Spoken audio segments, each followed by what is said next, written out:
Epi ham lunggel Epi ham lunggel Epi ham dong kana gelo lai ikim kipana ninga ka gel lai nhiều lai ka khăn khu ho tu ka ngai nghe gì khôn ka gel ding gian khôn ka gel ding gel ding khu atau dâu cô lung xin na tâm kim ang lai này so cả lung in nam yêu dâu cô lô lô nang ngày lung kim em đâm dâu gì lâu bên gian cô cả số chân gì time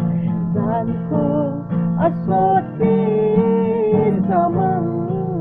rangai tangi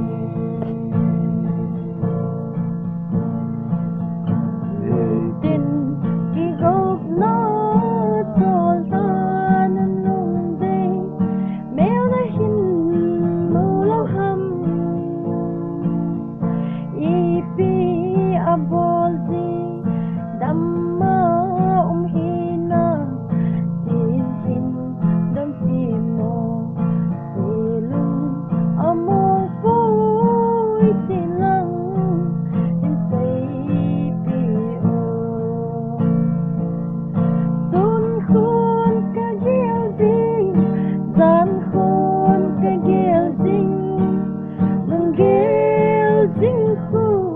atau dâu po lung xít na tâm kim ang lai này cho cả lung in amil dâu po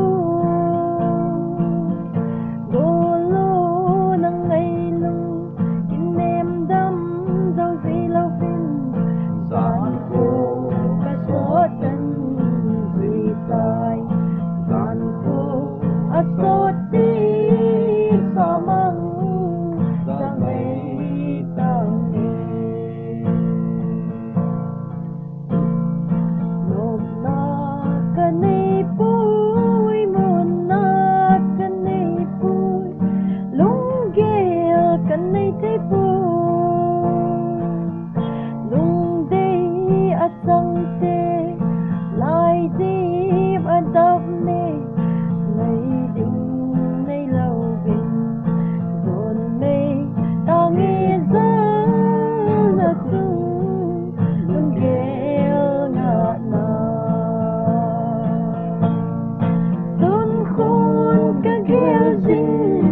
gian khôn ka gel ding lung gel ding khu atau dâu po lung xin na tâm kim ang lai này cho cả lung in amil dâu po